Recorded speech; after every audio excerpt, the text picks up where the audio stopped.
Himalayan voice, Mount फुजीदेखि Mount एभरेस्टसम्मको आवाज। सर्वमंगल मांगल्ये शिवे सर्वार्थ साधिके शरण्ये त्र्यंबके गौरी नारायणी नमोस्तुते। या देवी सर्वभूतेषु श्रद्धारूपेण संस्थिता नमस्तस्यै नमस्तस्यै नमस्तस्यै नमो नमः। आदरणीय दर्शकबिन, हिमालयन भोइसको प्रस्तुति कार्यक्रम हिमालयन गफमा म कार्यक्रम प्रस्तोता अविरल पाण्डेको नमस्कार। आउँदै गरेको बडा दशैं 2082 को हार्दिक हार्दिक मंगलमय शुभकामना टक्राउँछौं हिमालयन भोइस परिवारबाट। आज हामीसँग दशैंको माहौल छ। दशैं तिहार नजिकिँदैछ, घटस्थापना सकिसक्यो, जमरा राखिसक्नु भयो होला। अब दशैंको माहौल सुरुवात भइसकेको छ। कुनै पनि यज्ञ पूजा आजा गरेर जापानमा बसेर पनि आफ्नो सनातन धर्मलाई उचाइमा पुर्याउँदै आउनुभएका गुरु आचार्य हरि रिजाल यति बेला हाम्रो स्टुडियोमा हुनुहुन्छ। गुरु नमस्कार, तपाईलाई स्वागत छ। नमस्कार, धेरै धन्यवाद हजुरलाई। आराम हुनुहुन्छ गुरु? एकदम आराम छ। दशैंको माहौल छ हो एकदम। अहिले दिनहरू कसरी बिताइराख्नु भएको छ गुरु? अब सामान्य नै धार्मिक एक अनुष्ठानमा हजुर अब यहाँभन्दा अगाडि यो पितृपूजनको हजुर कार्यक्रम समापन गऱ्यौँ हामीले। औँसीमा पितृ विसर्जन गऱ्यौँ। अब नवदुर्गाको प्रारम्भ भएर आज 4औं दिन पुष्पण्डा देवीको प्रार्थना गर्दैछौँ। आजको विशेष यस सन्दर्भमा सम्पूर्ण स्वदेश विदेशमा रहनुभएका सम्पूर्ण नेपाली दाजुभाइ तथा दिदीबहिनीहरूमा हार्दिक हार्दिक मङ्गलमय शुभकामना व्यक्त गर्दछौँ। अब यो विशेष गरेर यसलाई ऋतु पर्व भनिन्छ, दुर्गोत्सव, दुर्गाको उत्सवको रूपमा यसलाई मनाइन्छ। नेपाली हाम्रो धर्म संस्कार संस्कृति परम्पराको एउटा लामो एउटा वैदिक कालदेखि नै यो प्रारम्भ भएर आएको पाइन्छ। वैदिक युगमा देवी अथर्व शीर्ष पाइन्छ, त्यहाँ देवीको हजुर कुराहरू पाउँछ, देवीको प्रार्थना स्तुति। त्यसरी पौराणिक कालमा आउँदाखेरि मार्कण्डेय पुराण अनुसार यो दुर्गा सप्तशती, चण्डी, रुद्री भन्ने धेरै प्रसिद्ध शब्दहरू छन्। हजुरले सुन्नुभएको जनमानसमा गीता, चण्डी, रुद्री भन्ने चाहिँ धेरै प्रसिद्ध छन्। त चण्डीमा यसको प्रसङ्ग आउँछ, दुर्गा सप्तशती, दुर्गा। अनि सप्तशती 700 श्लोक छन् यसमा। यसमा विशेष दुर्गाको महिमा, दुर्गाको कथा प्रासङ्गिक कुराहरू यसमा आउँछन्। यो विशेष गरेर नवरात्र 9 दिनसम्म यसलाई मनाइन्छ। नवदुर्गा नवरात्र भनिन्छ 9 दिनसम्म। अनि त्यसपछि 10औं दिनमा त्यो प्रतिपदादेखि दशमीसम्म 10 दिन, त्यही भएर दशमी दशैं भनियो। दशमीबाट विजया दशमी भन्ने चलन छ भारततिर। नेपालतिर खास यसको बडा दशैं भन्ने शब्द हो। चारवटा दशैं हाम्रो समाजमा, नेपाली समाजमा छन् र अरू दशैंको त्यति चर्चा छैन। मुख्य गरेर 2टा दशैं, चैत्र नवरात्र र यो शारदीय नवरात्रको विशेष छ। पौषको शुक्ल नवरात्र र अनि हेमन्तिक नवरात्र, पौष शुक्ल अनि आश्विन शुक्ल, चैत्र शुक्ल अनि अर्को छ कार्तिक शुक्ल। यो पौष, चैत्र अनि आषाढ अनि आश्विन, यिनका शुक्ल पक्षहरूमा चाहिँ 4वटा दशैं, नेपाली समुदायमा विशेष 4वटा दशैं हुन्छन्। त्यो दशैंमा ती 2टा दशैंको त्यति चर्चा छैन। त्यही भएर यसलाई बडा दशैं भनिन्छ। यो ठुलो दशैं भएको हुनाले पहिला खास गरेर यो चैतमै मनाइने रहेछ।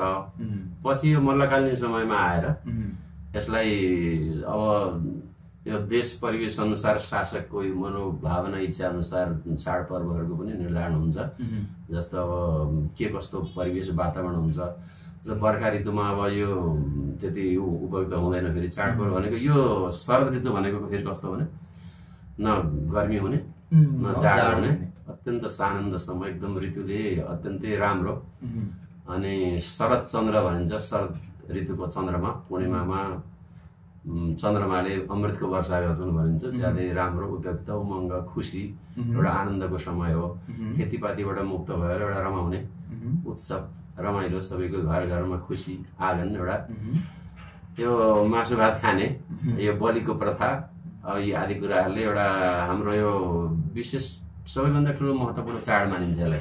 यो गुरु मैले बलिको कुरा आउँदा दसैँमा बलि दिने कोटहरू कोट भए मन्दिरहरूमा चाहिँ बलि चढाउने प्रथा पुरानो चलिआएको परम्परा हो। यो शास्त्रमै भएको कुरा हो गुरु? यो शास्त्रीय जस्तो तन्त्रको क्षेत्र भूमि नेपाल भनिन्छ। हजुर। यो देवीका मन्दिरहरू धेरै भेट्नुहुन्छ अहिले शक्तिपीठहरू। पूर्वमा पाथिभरा, अब मनोकामना, अब गुहेश्वरी, भद्रकाली, दक्षिण काली, मौला कालिका, बागलुङ भगवती, अब कालिका मालिका, बडी मालिका यस्ता धेरै शक्तिपीठहरू नेपालमा छन्। जो नेपाललाई तन्त्रको उर्वरा भूमि भनिन्छ। त विशेष यो तन्त्रसँग बढी सम्बन्धित छ।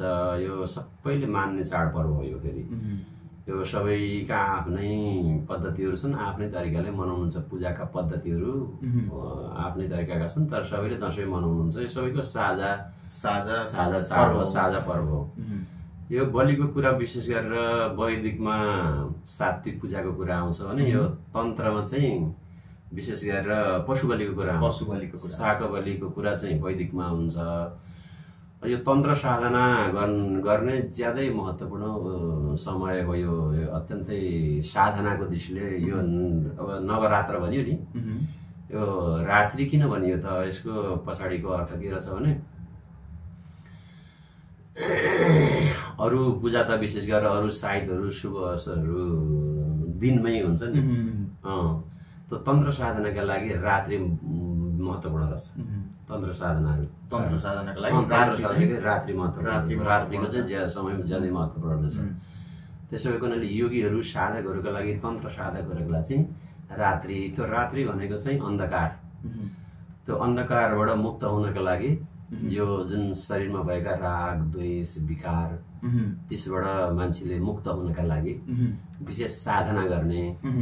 अनि त्यो साधनामा त्यहाँ केही पूजाका कुराहरूमा चाहिँ बलिको कुरा पनि आउँछ। बलि पनि त्यो जसले साधना गर्नुहुन्छ त्यसका लागि मात्रै हो बलि खासमा। यसैले नै यो काला रात्रि रातमा चाहिँ काट्ने त्यो कालीको प्रसङ्ग आउँछ त्यहाँ। काललाई पनि विजय गर्ने, जस्तो कालबाट होइन मृत्युतिर होइन मलाई अमृततर्फ लैजानुहोस् देवी भनेर देवीको प्रार्थना गरेको छ। गुरु हामी दसैँको नजिकमा छौँ। हजुर। हामी प्रदेशमा पनि छौँ। हजुर। अब प्रदेशमा अहिले हामी जापानबाट बोलिरहेका छौँ। हजुर। जापानमा नेपालीहरू एकदमै धेरै हुनुहुन्छ। लामो समयदेखि तपाईँले पूजापाठ गराउँदै आउनु भएको छ। हजुर।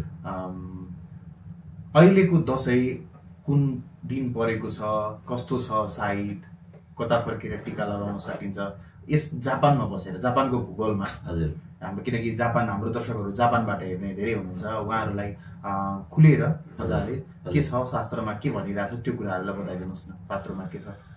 अब विजयादशमीको सन्दर्भमा यो जापानका लागि भनेर विभिन्न देश विदेशहरूका लागि भनेर पञ्चाङ्ग निर्णायक समितिले एउटा सूचना प्रकाशित गर्नुभएको छ। त्यसमा चाहिँ जापानका लागि भनेर 2 तारिकको दिन नेपाल र यहाँ एकै दिन परेको छ यस वर्ष। यो गत वर्ष चाहिँ अलिक फरक थियो, आइतबार र शनिबार फरक दिनमा थियो भने यस वर्ष चाहिँ खुसीको कुरा त्यही भयो, एकै दिन परेको छ। नेपाल र यहाँ एकै दिन परेको छ। त्यसले गर्दाखेरि 11:31 शुभ साहित्यमा टिका ग्रहण गर्नु भनेर जापानका लागि समय तोकिएको छ। कुन दिशामा फर्केर लगाउँदा? अब चन्द्रमालाई दाहिने पारेर लाउने हाम्रो धर्मशास्त्रीय ज्योतिषीय हो, मान्यता निर्देश हो। त्यसो भएको हुनाले त्यो दिन चाहिँ चन्द्रमा मकर राशिमा हुनुहुन्छ अनि दक्षिण दिशामा हुनुहुन्छ चन्द्रमा। दक्षिणलाई दाहिने पारेर लगाउनु पर्दाखेरि लगाउने मान्छे चाहिँ पूर्व फर्किनु पर्यो, लगाइदिने मान्छे चाहिँ पश्चिम फर्किनु पर्यो। त्यसरी टिका आशीर्वादहरू ग्रहण गर्नु पर्यो। दक्षिण दिशामा भएको हुनाले पूर्व फर्किनु पर्यो टिका लगाउने मान्छे, लगाइदिने मान्छे चाहिँ पश्चिम फर्केर लगाइदिनु उपयुक्त हुन्छ भनेर जापानमा चाहिँ त्यस्तो। जापानमा अथवा नेपालमा पनि त्यो दिनको चन्द्रमा चाहिँ दक्षिण दिशामा हुनुहुन्छ। चन्द्रमालाई कि सन्मुख पार्नुपर्छ कि दाहिनेतिर पार्नु शुभ हुन्छ भने चन्द्रमा दाहिने पार्ने भन्छ शुभ कार्यहरूमा। त्यसले गर्दाखेरि चन्द्रमा दक्षिण दिशामा रहेको हुनाले पूर्वतिर हजुर फर्किनु भयो भने चन्द्रमा दाहिने हुनुभयो। त्यसरी पूर्व फर्केर टीका ग्रहण गर्नु होला, जमरा प्रसादहरू ग्रहण गर्नु होला। अब पहिले देवीलाई पूजनहरू गरेर बिहान देवी विसर्जन गरेर अनि मान्यजनहरूबाट टीका प्रसाद ग्रहण गर्ने हाम्रो परम्परा छ। त्यो अनुसार सबैमा गर्न र त्यही अनुसार गर्नुहुन हामी अनुरोध गर्दछौँ यहाँ सम्पूर्ण भक्तजनहरूमा। गुरु दसैँमा टीका लगाउँदा एउटा मन्त्र हो एउटा गुनगुनाउनु एउटा सुन्नु पनि सार्जर विक्लित छन्दमा एउटा ज्यादै प्रसिद्ध र सबैको मनमा यो मुटुमा बसेको मुखमा छ। यो मैले हजुरहरूलाई भन्छु। आयो द्रोणसुते श्रियो दशरथे शत्रुक्षयं राघवे ऐश्वर्यं नहुषे गतिश्च पवने मानश्च दुर्योधने शौर्यं शान्तनवे बलं हलधरे सत्यं च कुन्तीसुते सद्ज्ञाने विदुरे भवन्तु भवतां कीर्तिश्च नारायणे। यो पुरुषहरूका लागि हो भने नारीहरूका लागि भद्रमस्तु शिवं चास्तु महालक्ष्मी प्रसीदतु।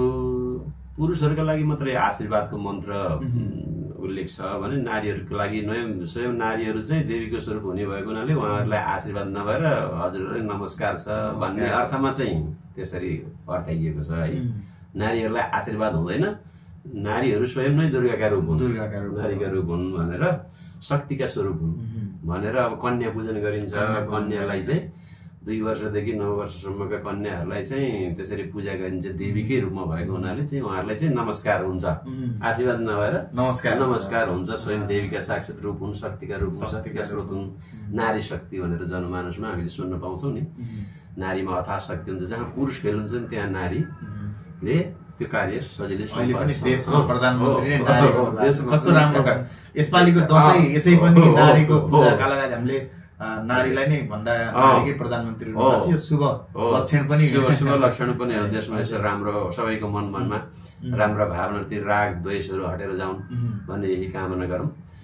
जयन्ती मङ्गला काली भद्रकाली कपालिनी दुर्गा क्षमा शिवा धात्री स्वाहा स्वधा नमोस्तुते। त्यसमा चाहिँ ती देवीहरूलाई म नमस्कार गर्छु भनेर स्वाहा स्वधा देवीहरूलाई नमस्कार गरेर त्यहाँ टीका लगाइदिन्छौँ। जयन्ती मङ्गला काली भद्रकाली कपालिनी दुर्गा क्षमा शिवा स्वाहा स्वधा यी देवीहरूलाई नमस्कार गर्दै हरेक देवीको नाम उच्चारण गरिएको छ यो मन्त्रमा चाहिँ कुनै देवीको नाम। त्यसरी नारीहरूलाई चाहिँ यो मन्त्र पढेर यो श्लोक पढेर लगाइदिने हुन्छ। अब थोरै गुरु हामी दसैँको बारेमा हामीले जानकारी दिनुभयो। हजुर अब हामी आउँछौँ तपाईँ लामो समयदेखि जापानमा हुनुहुन्छ। हजुर हजुर जापानमा पूजा पाठ गर्न कतिको सजिलो छ? तपाईँलाई पूजाको लागि बोलाउनुहुन्छ आउँदा अब ठाउँ त स्पेस सानो हुने त्यो स्वाभाविक कुरा हो, सबै सामानहरू जुटाउन कतिको मुस्किल हुन्छ, के छ यसको बारेमा बताइदिनुहोस् न। नेपालीहरू ज्यादै श्रद्धावान हुनुहुन्छ, आस्थावान हुनुहुन्छ। आफ्नो पुर्खा परम्परा पूजा पद्धति होइन त्यसलाई कायम राख्न चाहनुहुन्छ, त्यसलाई छोड्ने पक्षमा हुनुहुन्न। जहाँ गए पनि नेपाली उखानै छ, त्यो बर्मा गए कर्मसँगै गए के भन्ने एउटा उखान छ।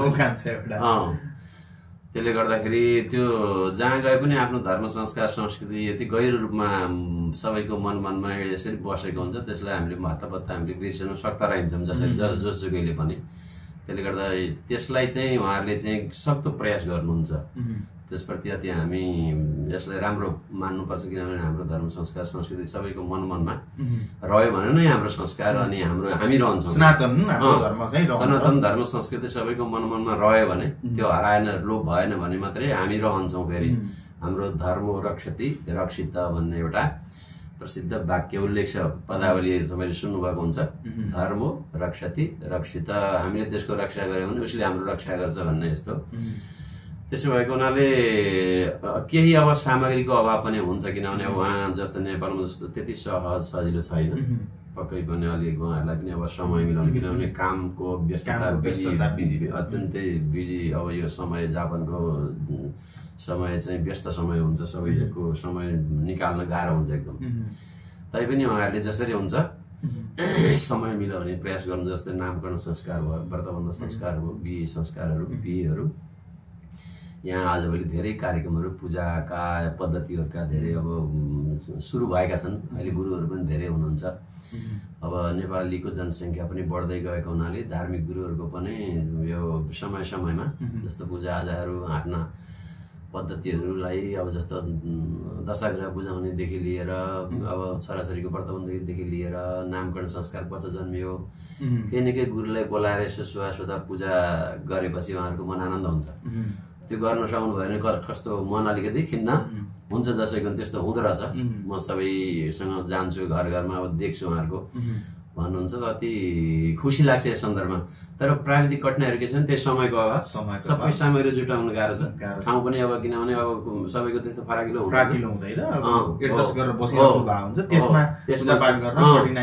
कठिनाइ पनि हुन्छ। जापानको घरमा आगो बाल्नु अग्नि बाल्न पनि अलिक गाह्रो छ, किनभने अब यहाँ भित्र यसरी त्यो आगो बाल्न कानुनी निषेध छ, बाल्न पाइँदैन। फेरि हाम्रो पनि अग्नि नभइकन काम पुरा हुँदैन।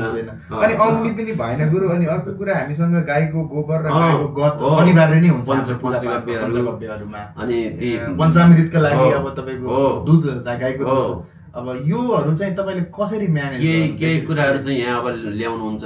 त्यो हाम्रो यो उहरूले हलाल फुडहरू, पूजाका केही सामग्रीहरू पनि छन्, यहाँ पसलहरू पनि छन्, पूजा सामग्री पाइने पसलहरू पनि छन् सिनकोतिर केही ठाउँहरूमा, कामता क्षेत्रतिर। केही आफै अब नेपालबाट आउँदाखेरि पनि अभिभावकहरू आउनुहुन्छ, उहाँहरूले केही लिएर आउनुहुन्छ। फेरि सबै कुरा लिएर पनि आउन गाह्रो छ। कहिलेकाहीँ फेरि त्यहाँ राख्यो भने पनि उसमा एयरपोर्टमा फ्याँकिदिने कुरा पनि छन्। अब सबै कुरा ल्याउनु सक्नु, कहिलेकाहीँ केही ल्याउनुहुन्छ भने उहाँहरूले केही कुरा हामीले चाहिँ त्यहाँ किन्नु पाइन्छ किनेर पनि ल्याउँछौँ। केही कुरा अभिभावकजीहरूले उताबाट आउने मान्छेहरूले ल्याइदिनुहुन्छ हामीलाई, पञ्चगव्यहरू, गो अर्कहरू, पिपलका पातहरू, यस्तै केही सामग्रीहरू, पूजा हवनका सामग्रीहरू, पुस्तकहरू। अब आदि यहाँ चाहिने केही कुराहरू अब उपलब्ध कसरी हुनसक्छ त्यसबारेमा अब केही हामीसँग हुन्छन्, ती सामग्रीहरू हामीले जुटाउँछौँ, हामीले सङ्ग्रह गरेर राखेका हुन्छौँ। केही कुरा उहाँहरूलाई चाहिँ यसरी जुटाउनु होला भनेर हामीले चाहिँ निर्देशन गर्छौँ। सामग्री यो ठाउँमा पाउँछ, यसरी उपलब्ध हुन्छ, यसरी गर्ने भनेर हामीले उहाँहरूलाई चाहिँ मार्गदर्शन दिशानिर्देश गर्छौँ, सरसल्लाह गर्छौँ र अनि उहाँहरूले जुटाउनुहुन्छ। अनि हामी जान्छौँ, अनि त्यसरी पूजा सम्पादन गरेर फर्किन्छौँ। खुसी लाग्छ यसबारेमा। विदेशमा आएर पनि आफूले जानेको आफ्ना पुर्खाहरूको जुन परम्परा, संस्कार, संस्कृति हो हामीले जुन हस्तान्तरण गर्नुभयो, आजभोलिको यो अहिलेको उसमा पनि त्यही चिन्ता छ। जस्तो अब कसरी हाम्रो संस्कार संस्कृति नभए आउने पुस्ताहरूलाई हस्तान्तरण गर्ने त?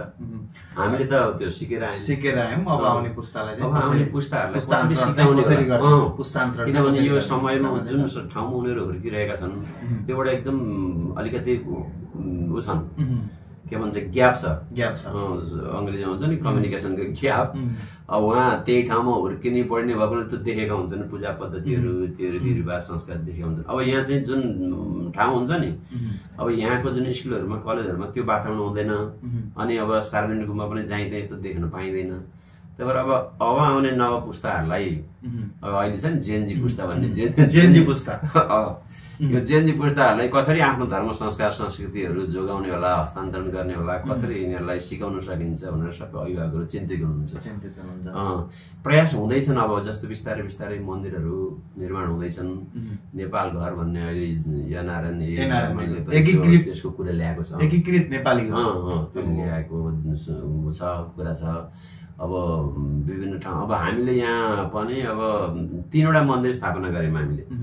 एउटा खास्तादाईमा चन्द्रवदनी मा दुर्गाको मन्दिर स्थापना गऱ्यौँ। त्यहाँ एउटा भारतीय उसले त्यहाँ स्थापना गर्नुभएको छ। त्यस्तै यता सिनोकोमा बङ्गाली हुनुहुन्छ एकजना नन्दी कुमार भन्ने, उहाँले एउटा शिव मन्दिर स्थापना गर्नुभएको छ। त्यहाँ पनि मन्दिरहरू त आस्थाका आधारमा सबैजना जानुहुन्छ। अहिले नयाँ एउटा मन्दिर स्थापना भएको छ सानो, ओखाचिमाचीमा। त्यहाँ पनि हामीले त्यो 3टा मन्दिरको यसरी प्राण प्रतिष्ठा गऱ्यौँ। अब अहिले मन्दिरमा पनि जान सक्छ। फेरि यता सोधो सकादो भन्नेमा पनि एउटा भारतीयहरूले नै बनाएको एउटा ठुलो श्रीराम मन्दिर पनि छ। यसरी बिस्तारै बिस्तारै मन्दिरहरू पनि बन्दैछन्। यी पूजापाठहरू पनि व्यक्तिगत रूपमा उहाँहरूले गर्दै गुरु, म व्यक्तिगत रूपमा आउन चाहे। गुरु, जापान आउँदा पण्डितमा आउन त पक्कै पनि मिल्दैन। यो जुन तपाईँ गुरुको आचार्य उसमा आउनु भएको छ, हजुर त्यसमा आउन मिल्छ जापान नेपालबाट? अहिलेसम्म त्यस्तो भिजाको प्रावधान छैन, त्यो पण्डित भिजाको। जस्तो अस्ट्रेलियामा, अमेरिकामा, अरू क्यानाडा, अरू देशतिर चाहिँ मन्दिरहरू बनेका र त्यहाँ चाहिँ यो लिगली कानुनी रूपमा नै पण्डित भिसाबाट त्यहाँ त्यो प्रावधान भएको देखिन्छ भने यो जापानमा चाहिँ मन्दिर नबनेको मन्दिरकै रूपमा अब बनेका मन्दिर पनि एउटा फ्ल्याटमा घरमा राखिएको छ।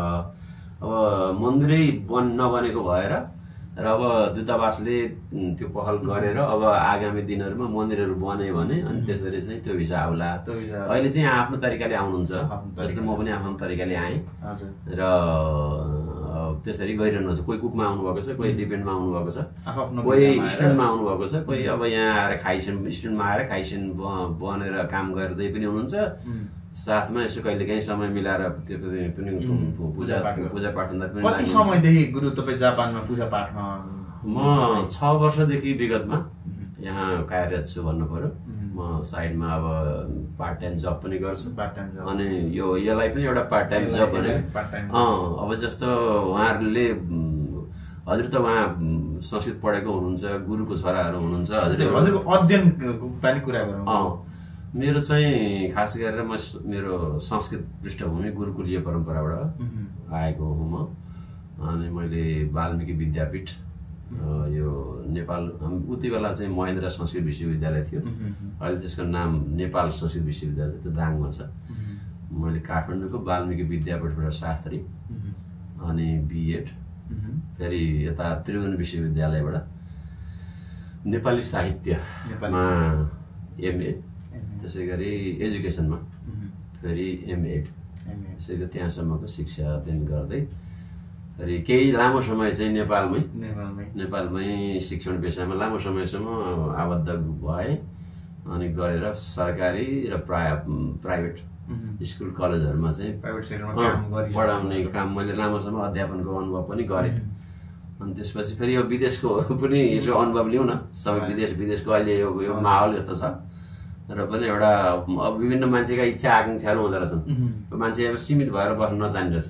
आफ्नो देशमा बस्नु भन्दा भन्दै पनि एउटा विभिन्न आर्थिक सामाजिक वास्तवमा यसरी हामीहरू यहाँ नआएर आफ्नै देशमा आफ्नै पौरक आफ्नै त्यो सिकेको कुराहरू चाहिँ आफ्नै देशमा गर्नुपर्ने हाम्रो त्यो कर्तव्य हो। तर हामी कता कता अब अलिकति उसबाट हामी मार्गबाट विचलित पनि भयौँ। त्यो सबै समग्र देशको उसले पनि प्रतिले पनि भूमिका निर्वाह गर्दो रहेछ।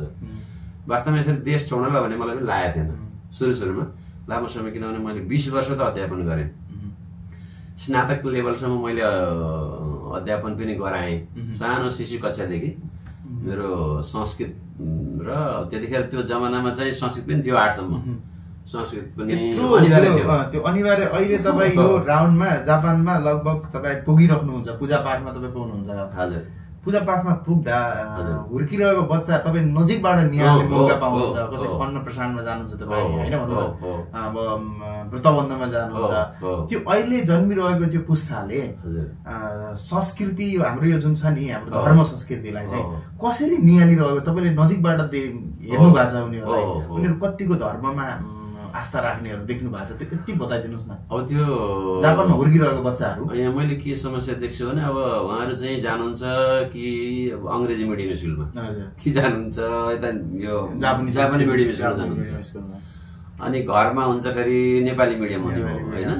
बच्चाहरूको के छ भने अहिले एकदम कन्फ्युज के संस्कृति सिकायो भने धेरै कन्फ्युज। जस्तो अब अङ्ग्रेजी मिडियममा पुरै अङ्ग्रेजीहरूको बढी प्रेसर हुन्छ अनि अङ्ग्रेजी सिक्नु पर्यो। अनि त्यसमा अतिरिक्त अब स्कुलले केही यसमा गर्न सक्छ। जस्तो हाम्रो एभरेस्ट यो नेपाली चलाएका स्कुलहरू पनि छन् अहिले, त्यहाँ चाहिँ बेला बेलामा यस्ता हाम्रो सांस्कृतिक प्रोग्राम जस्तो सरस्वती पूजा हुन्छ, अनि गुरु पूर्णिमा केही त्यस्ता कुराहरू चाहिँ त्यहाँ गराउने हो भने केही उहाँहरूलाई चाहिँ त्यो जानकारी हुन्छ। अब जस्तो अब जापानी स्कुलमा जानेहरूलाई बिचरा त्यति हुँदैन, घरमा माता पिताले जे सिकाउनु भयो हामीले पूजापाठ गराउँदा उहाँहरूले जे देख्नुहुन्छ। अनि जस्तो अब हामी पूजापाठ गराउनु गयो विद्यार्थीहरू फेरि अब जस्तो बच्चाहरू स्कुल गएको समय हुन्छ, कहिले त देख्न पाउनुहुन्छ कहिले देख्न पाउनुहुन्न। अब बच्चा नै हुनुहुन्छ होइन, सबै अब सानै हुनुहुन्छ, त्यसले गर्दाखेरि अब यो मातापितामा भर पर्छ। मातापितामा अब हामीले जस्तो अब कहिलेकाहीँ त्यो सोचेका पनि छौँ, जस्तो अब विद्यार्थीहरूलाई यस किसिमको धार्मिक शिक्षा, आफ्ना पूजा पद्धतिहरू, देवता के हो होइन, हाम्रा देवता को हुन्, अनि यो परम्परा अलिकति सिकाउनु पर्छ भन्ने उसमा पनि छौँ। यसका लागि अब त्यसको लागि फेरि त्यही हल चाहिँदो रहेछ, त्यसका लागि हामी पनि सहकार्य गर्छौँ, किनकि यो कुरा जान्न जरुरी छ। समुदायमा जस्तो अब यो क्षेत्रमा विभिन्न क्षेत्रहरूमा एउटा सामूहिक बनाएर फेरि जम्मा पारेर यसरी सिकाउनु पर्छ। अब हामीले हाम्रो गुरु यति राम्रो पोसाकमा हुनुहुन्छ तपाईँ है, गुरुकै पोसाकमा हुनुहुन्छ तपाईँ, धन्यवाद। यसरी हिँड्दै गर्दा तपाईँलाई ढाका टोपी लगाउनु भएको छ होइन, जापानिजहरूले तपाईँलाई हेर्दा अब उनीहरूको लुक्स त विदेशी हो भनिसकेपछि छुट्टै खालको हुन्छ नि उनीहरूको, अहिले त थाहा पनि पाइसके।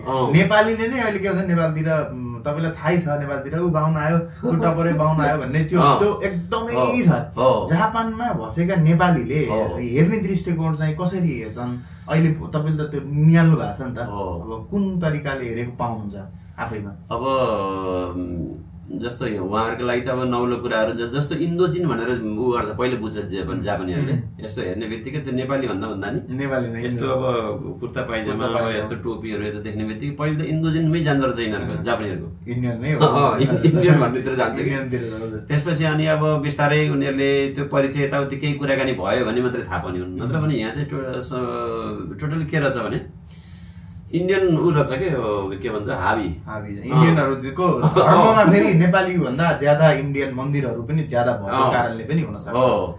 जस्तो अब हाम्रो रेस्टुरेन्टहरू पनि धेरै नाम इन्डियनको नाममा, अनि अब यस्तो ऊ चाहिँ इन्डियनको हो पोसाक चाहिँ इन्डियनको पोसाक हो भन्ने उनीहरूमा त्यो बसेको हुन्छ। जस्तो मोदी पनि त्यो कुर्ता पाइजामा आउनु, केही केहीलाई थाहा हुन्छ फेरि नेपालीको पोसाक हो यो टोपी यस्तो भन्ने, केही धेरैलाई चाहिँ थाहा हुँदैन, कमलाई थाहा हुन्छ। अब अलिकति अनौठो चाहिँ लाग्छ उहाँहरूलाई। जस्तो म गएर अब यो उसमा बसेँ भने अब यो अलिकति त्यो भनौँ न केही अलिकति भनौँ न असहज जस्तो उहाँले केही फिल चाहिँ गर्नुहुन्छ पक्कै केही न केही। अब यो जापानीको होला नि त होइन, नेपालीहरूले चाहिँ विदेशी भनेपछि अलि हल्का उहाँहरूलाई चाहिँ त्यो सहज नहुने रहेछ। विदेशी भन्ने बित्तिकै केही न केही असहज कता कता अप्ठ्यारो भयो जस्तो त्यस्तो महसुस गर्नुहुन्छ।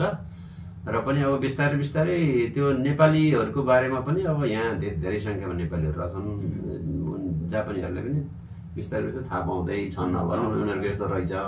जस्तो अब त्यो शिव मन्दिरमा त्यो 30को दिन त्यो मन्दिरदेखि त्यो वहाँसम्म यहाँसम्म त्यो लाइन हुन्छ त्यो सबै नारीहरूको।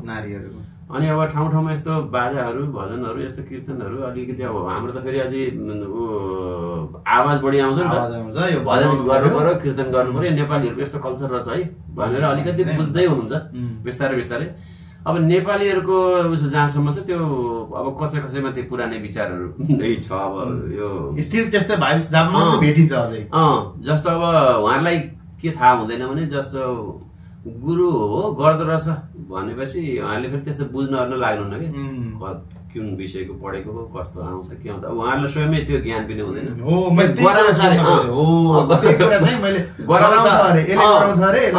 गराउँछ अरे भनेर त्यस्तैकै लयमा अब सबै होलसेलमा त्यसै पण्डित बनेर हिँडेका पनि भेटिन्छन्। अब किनभने अब आर्थिक लोभ सबैलाई हुने है, त्यसले गर्दाखेरि कोही अब जानेकै गुरुहरू पनि हुनुहुन्छ, अब कोही चाहिँ त्यसै लयमा अब भनौँ न अब अहिले नवआगन्तुकै उहरू पनि हुनुहुन्छ। अब उहाँले के कति ज्ञान पनि छ अथवा छैन, त्यो सबै त्यो व्यक्तिगत कुरा भयो। उहाँले जसले बोलाउनुहुन्छ